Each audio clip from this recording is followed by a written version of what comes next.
Hi everyone. Today I'm going to speak about the PTE academic exam. So the purpose of this video is to help those who are struggling with the academic exam, the PTE academic exam.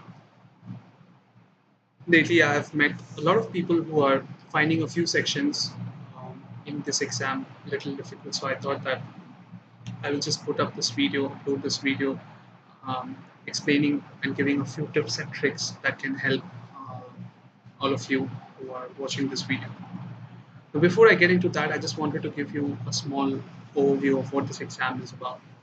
PTE, as you all know, stands for Pearson Test of English and is widely accepted in Australia for immigration and educational purposes.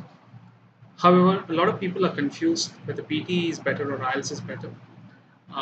If someone asks me this, then I would generally answer it saying that it depends on what you're trying to do, like where you want to move to. If you're planning to move to Australia, then PTE is obviously better. If you're planning to move to Canada, then IELTS is the only option. What to speak about being better? IELTS is the only option for Canada. However, IELTS is accepted in Australia, but if you're planning to move to Australia, then PTE is the best option because PTE is very simple, though it has more number of tasks, but it is a very simple exam. It gives you faster access to results, and the assessment is fair as it is done by a computer. Now, as other English exams like TOEFL and IELTS, PTE also has 4 modules, that is speaking, writing, reading, and listening. And in total, it has 20 tasks. And a subdivision has been done over here. So in speaking, we have 5, in writing 2, reading 5, and listening 8. Totally, this turns up to be 20 tasks. So now I'm going to move into each of these modules and I'm going to speak about each of these sections. I'm going to talk about what PT exactly tries to assess in each of these sections and how can we actually crack these sections. And if you're struggling in any one of these, then you can use those tips and tricks I'm going to give and maybe try and succeed. But just in the coming days, I'm going to upload task specific videos. That is, I'm going to put questions on each of these tasks and solve them so that you get a better idea of what I have been saying in this video. So just stay tuned to my channel and you will get these videos in the coming days. So the first section in the PT academic exam is the PT speaking section. But before the speaking section starts, there's a tutorial in which you can also check your mic and your headset. After which there's an introduction section where you have to speak about yourself, introduce yourself, explain why you're giving the PT exam, which is not marked, but you have to give that. And then comes the PT speaking section. Now, in the PT speaking section, the first question is read aloud. Now, as the name suggests, read aloud is basically reading aloud. So you have a paragraph and of around 2 to 3 sentences, and you have to read that aloud. That's it. So, what is PT exactly trying to assess in this particular question? They're trying to assess your oral fluency and pronunciation. Remember that your oral fluency and pronunciation always contribute to your speaking because what is reading to do with oral fluency and pronunciation anyway? You know, but here there's a partial credit which goes into reading, as you can see. So if you mispronounce a word, then not only do you lose marks in speaking, but you lose marks in reading as well. And if you omit a few words, then you also lose marks in reading. For instance, I have seen many people, they omit articles, they omit a and the while they're reading. So I would suggest that if you're losing marks in reading, if you're not scoring well in reading, practice read aloud very well because this could be a section where you may be losing your marks. So practice read aloud very well. Moving on to repeat sentence. Again, as the name suggests that there is a sentence which is said and you have to repeat it. So again, oral fluency and pronunciation is assessed over here, which contributes to your speaking. And there's a partial credit which goes into listening as well. So obviously, if you can listen to the sentence properly, then only can you repeat it as it is. But if you don't repeat it as it is, if you make some changes, some alterations, if you add something or if you subtract something, then you lose marks in both listening and in speaking. Moving on to describe image. Describe image in the speaking section is the only task which contributes completely to speaking, as you can see over here. So there is oral fluency and pronunciation which contributes to speaking. And as you know that in describe image, there's an image in front of you which you have to describe for 40 seconds. And before these 40 seconds start, you have 25 seconds as preparation time. So it's more like impromptu speaking, and you have to speak very confidently with complete fluency and good pronunciation. Then only you will be able to score good marks in speaking. Remember, for speaking, describe image is the most important question. If you don't do this question very well, then forget about getting 8 in PTE or 79% PTE. The next is retail lecture. So in retail lecture, a lecture is given or a conversation takes place between two or three people, and you have to basically retell the lecture in your own words. Again, when you're speaking, oral fluency and pronunciation is the key, and listening is important because you're listening to the conversation or to the lecture.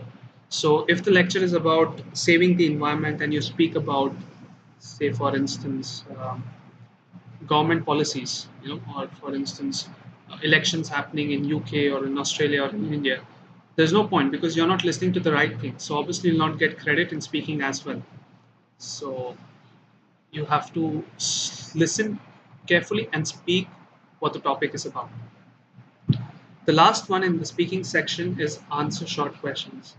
In answer short question, uh, what they're exactly trying to assess is your vocabulary. So they give you a question, a short question, and you have to just answer it in one or two words or a few words, not more than that. You don't need to use a full sentence to answer the question. As far as I know, this is not a very important question in the speaking section in the sense that it doesn't contribute a lot of marks to the speaking section and also to the listening section, but it contributes to the enabling skill of vocabulary. So if you miss one or two answer short questions, it's okay. Don't worry. Don't panic in your exam if you miss one or two short questions or if you're not confident with it. It's okay. It doesn't matter. You can still score a 90 in your speaking. So don't worry. Answer short question is very simple anyway. But if something goes wrong, one or two of them, it's okay. It's not such a big problem. Now moving on to the writing section. So in the writing section, you have two questions only. I mean, two tasks only. That is, summarize written text and write essay. So summarize written text, two or three of these can come, and essay, one or two of them can come. Now, in summarize written text, it's not only the writing that you're trying to assess your writing capabilities, but also your reading, because you're going to read a text of around 200 to 300 words and then going to summarize it in one single sentence. So this is a very difficult task, a very challenging task. That's what it seems like, but actually it isn't. In my upcoming videos, I'm going to give you details with examples that how actually this is a very simple task. Write essays. So this completely contributes to writing. You have a question, for instance, how far do you agree or disagree that technology is a boon for the current century? So you have to write an essay, or the benefits and deficits of technology. So you have to write an essay on that. So write an essay. Also, a few people struggle, but writing is not very difficult actually. In my upcoming videos, I'll give you very good examples of how to write an essay and how to summarize written text in one single sentence. Now moving on to the reading section, which is not very difficult actually, but the only thing important over here is time management, because unlike the other two sections where each individual tasks have their own timings, here the whole entire section is timed single-handedly. So for instance, these five tasks, you get only 32 to 41 minutes. So you cannot spend a lot of time on one single task, because then you have to ensure that you don't lose time for the other tasks which are upcoming or which are following. Now there are five tasks over here. The first one is multiple choice, choose single answer. So there's a paragraph given, then there is a question, and then there are options. You have to select a single answer. The next one is multiple choice, choose multiple answers. So again, a paragraph is given, you have a question, but here in this case, more than one answer is correct. So you have to select two or three responses which are correct. Now remember that over here, if you select any response which is wrong, then your marks get deducted. And the reason for this is that if they don't keep this system, then anyone can just select all the five responses and expect the answer to be correct, right?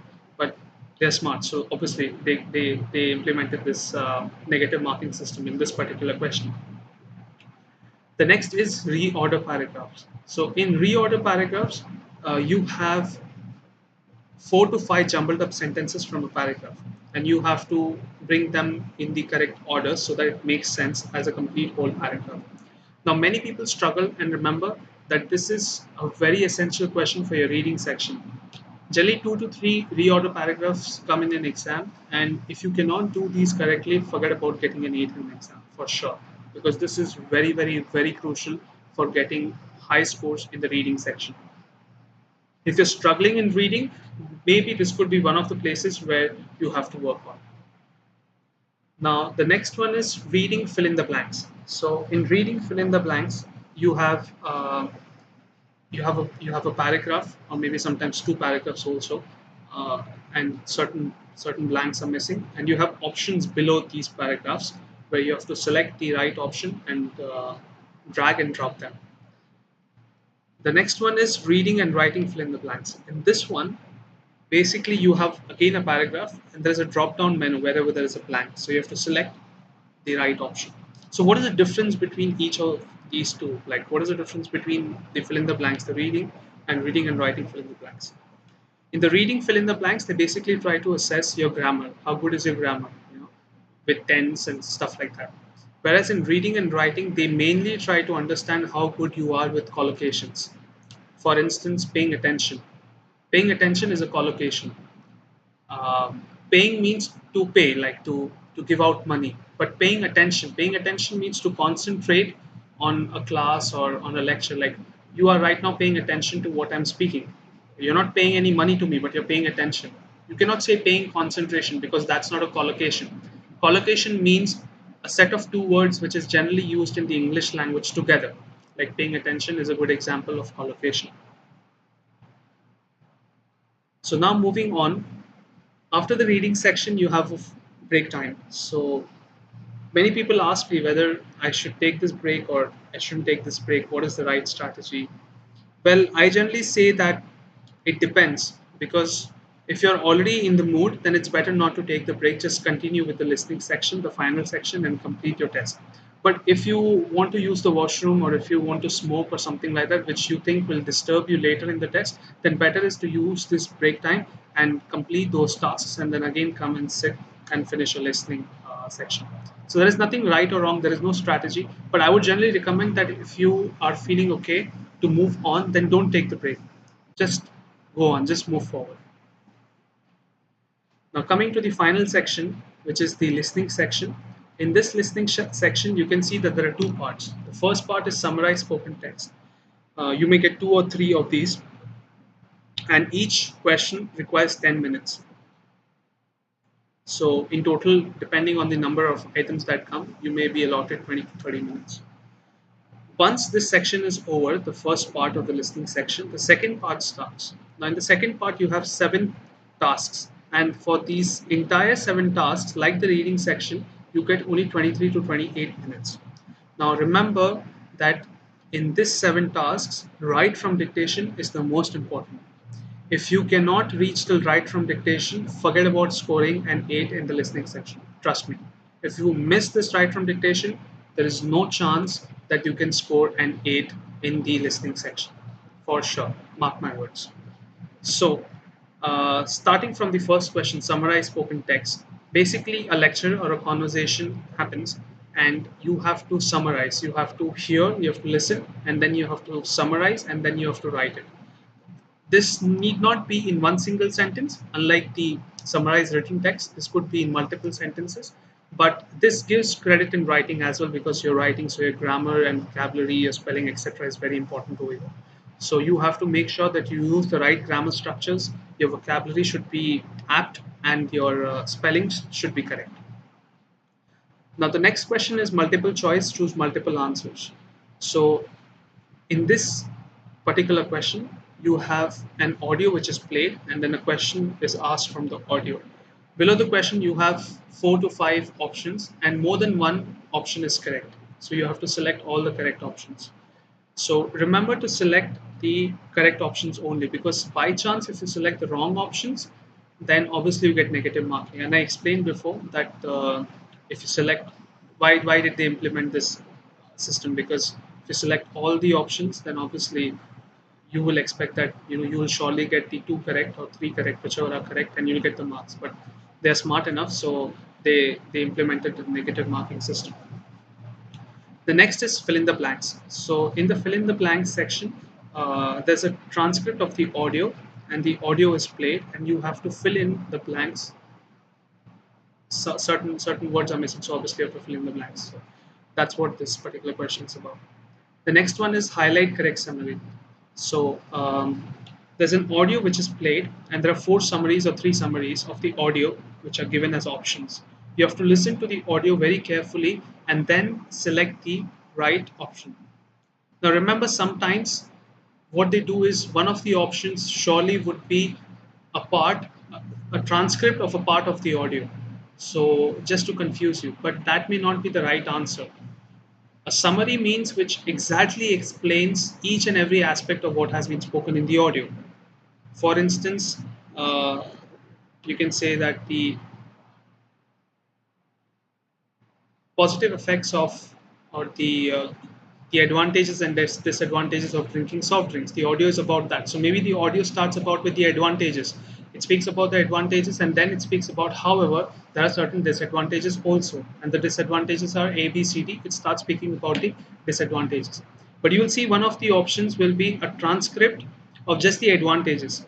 So what happens is that sometimes we may be, we may lose focus of the audio, and we must have just listened to the advantages, and that's what we select. So be careful. You listen to the audio very nicely, very carefully, and then select the correct answer. The next is multiple choice, choose single answer. So there's an audio, there's a question, and there are certain options given, but here only one answer is correct, so you have to select that. The next is select missing words.